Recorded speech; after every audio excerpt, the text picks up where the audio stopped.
அனைவருக்கும் வணக்கம். இப்போ நம்ம நாட்டில் அதிகமாக பாதிக்கக்கூடிய நோய்கள் ஒன்று தான் பைல்ஸ். இதுக்கு இன்னொரு பேர் வந்து எமராய்ட்ஸ். இந்த பைல்ஸ் நோய் நம்ம நாட்டில் இருக்கிற மக்கள் தொகையில் 20 பேரில் ஒருத்தருக்கு இது நோய் வந்து பாதிக்குது அப்படின்றது தற்போது ஆராய்ச்சியில் வந்து சொல்லிட்டு இருக்காங்க. அப்படிப்பட்ட இந்த பைல்ஸ் நோய் ஏன் வருது, அதனோட டைப்ஸ் என்ன, அதற்கான காரணங்கள் என்ன, சிம்டம்ஸ் என்ன, முக்கியமாக பைல்ஸ் நோய் வந்தவங்க என்ன உணவுகள் சாப்பிடலாம், என்ன உணவுகள் தவிர்க்கணும், அதை விட முக்கியமானது பைல்ஸ் நோய்க்கான ஹோம் ரெமெடி என்ன, சித்த மருந்துகள் என்ன அப்படிங்கிறத டீட்டெயிலாக இந்த வீடியோவில் பார்க்கலாம்.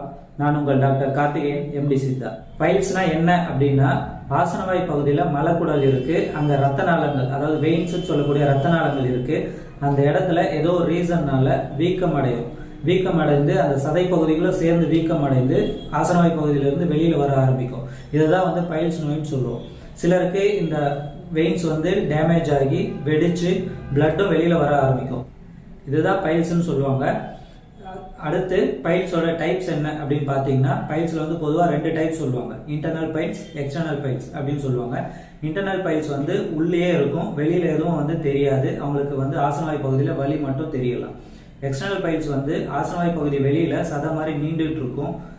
அதோட வலி, எரிச்சல் போன்ற குறிகுணங்களும். நம்ம சித்த மருத்துவத்தில் இந்த மூலத்தோட வகைகள் வந்து 21 வகைன்னு சொல்லுவாங்க. நவமூலம், அதாவது 9 வகைன்னு சொல்லுவாங்க. ஆனால் முக்கியமாக இதில் வந்து 21 வகை மூலங்கள் வந்து இருக்கு.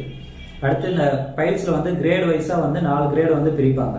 கிரேட் 1 பார்த்தீங்கன்னா வெளியில் எதுவும் சதை மாதிரி நீண்டுட்டு இருக்காது, உள்ளே வந்து இருக்கும், அது வெளியில் எதுவும் தெரியாது. கிரேட் 2 வந்து ஆசனவாய் பகுதியிலேருந்து ஒரு சதை மாதிரி நீண்டுட்டு இருக்கும், அது தன்னாலேயே வந்து உள்ளே போகும். அடுத்து கிரேட் 3 வந்து ஆசனவாய் பகுதியிலேருந்து சதை மாதிரி வெளியில் வரும், அதுவாக தன்னால் உள்ளே போகாது, நம்ம கை வச்சு அழுத்தினா தான் அது வந்து உள்ளே போகும். கிரேட் 4 வந்து ஆசனவாய் பகுதியிலேருந்து சதை நீண்டுட்டு இருக்கிறது, கை வச்சு அழுத்தினா கூட உள்ளே போகாது, அது பர்மனெண்ட்டாக வந்து வெளியிலேயே இருக்கிற மாதிரி இருக்கும். இந்த சிம்டம்ஸ்லாம் வச்சு இது கிரேட் வைஸாக வந்து பிரிக்கலாம். அடுத்து பைல்ஸ் வந்தவங்களுக்கு என்னென்ன சிம்டம்ஸ் இருக்குன்றது பார்க்கலாம். ஃபர்ஸ்ட் இந்த ஆசனவாயை சுற்றி வந்து அவங்களுக்கு பெயின் தான் வந்து தெரியும். அடுத்து அவங்களுக்கு இந்த ஆசனவாயை சுற்றி அரிப்போ இல்லை எரிச்சலோ வந்து தெரிய ஆரம்பிக்கலாம். சிலருக்கு மோஷன் போகும்போது ரத்தத்தோடு சேர்ந்து மோஷன் வந்து வெளியில் வர மாதிரி இருக்கும். அவங்களுக்கு உட்காரத்துக்கு கூட சிரமப்படுவாங்க. அதாவது உட்காரும் போது அவங்களுக்கு ஆசனவாயை சுற்றி வலி வந்து இருக்கிறதுனால உட்காரத்துக்கு ரொம்ப கஷ்டப்படுவாங்க. மலச்சிக்கல் கண்டிப்பாக இருக்கும். ரொம்ப தூரம் ட்ராவல் பண்ணுறதுனாலையோ இல்லை தண்ணி சரியாக குடிக்காதனாலையோ இல்லை நார்ச்சத்து உணவு குறையதுனாலையோ இவங்களுக்கு வந்து மோஷன் ப்ராப்ளம் வந்து முக்கிய மோஷன் போகிறதுனால அவங்களுக்கு பெயின் வந்து தெரியும். இப்போ அடுத்து பைல்ஸ் வர்றதுக்கான காரணங்கள் என்னன்னு பார்க்கலாம். ஏற்கனவே நம்ம சொன்ன மாதிரி நம்ம நாட்டு மக்கள் தொகையில் 20 பேரில் ஒருத்தருக்கு தான் வந்து இந்த பைல்ஸ் வருதுன்ற மாதிரி சொல்லியிருக்கோம். அது இப்போ யாருக்கெல்லாம் வரும் அப்படின்றது இப்போ பார்க்கலாம். ஃபர்ஸ்ட்டு வந்து பாத்ரூமில் வந்து ரொம்ப நேரம் உட்கார்ந்து முக்கி மோஷன் போகிறவங்களுக்கு இந்த பைல்ஸ் பிரச்சனை வரலாம். அளவுக்கு அதிகமான உடல் உஷ்ணம் இருக்கிறவங்களுக்கு, நம்ம உடம்புக்கு தேவையான போதுமான நார்ச்சத்து உணவுகள் சரியாக சாப்பிடாமல் இருக்கிறவங்களுக்கு, நம்ம உடம்புக்கு தேவையான தண்ணீர் வந்து சரியாக குடிக்காமல் இருக்கிறவங்களுக்கு, ரொம்ப நேரம் ஒரே இடத்துல உட்கார்ந்து வேலை செய்கிறவங்களுக்கு வரலாம். ஃபார் எக்ஸாம்பிள் ஒரு டிரைவராக இருக்கலாம், இல்லை ரொம்ப நேரம் உட்கார்ந்து சிஸ்டம் ஒர்க் பண்ணுறவங்களா இருக்கலாம். இந்த மாதிரி இருக்கிறவங்களுக்கு இது வரலாம்.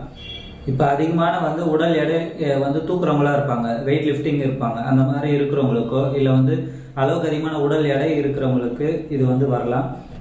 அடுத்து சிலர் வந்து ரொம்ப நாளாக மலச்சிக்கல்ல கஷ்டப்படுவாங்க. சிலர் வந்து அதிகமான வயிற்றுப்போக்கு வந்து ரொம்ப நாளாக இருக்கும்.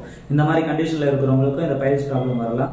கர்ப்பிணி காலத்தில் வந்து சில பெண்களுக்கு வந்து இந்த பைல்ஸ் பிரச்சனை வரலாம். அடுத்து சித்த மருத்துவம் வந்து அணில பித்த தொந்தமில்லாது மூலமும் வராது அப்படின்ற மாதிரி சொல்லியிருக்காங்க.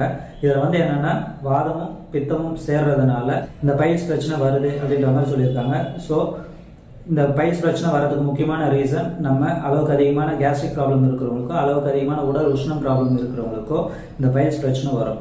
நெக்ஸ்ட் வீடியோவில் இந்த பைல்ஸ் பிரச்சனை இருக்கிறவங்க என்னென்ன உணவுகள் சாப்பிடலாம், என்னென்ன உணவுகள் தவிர்க்கணும், ஹோம் ரெமெடி என்ன, சித்த மருந்துகள் என்ன அப்படிங்கிறத டீட்டெயிலாக பார்க்கலாம். வேறு ஏதாவது உங்களுக்கு டவுட் இருந்தால் கீழே இருக்கிற கமெண்ட் செக்ஷனில் கேளுங்க. தேங்க்யூ.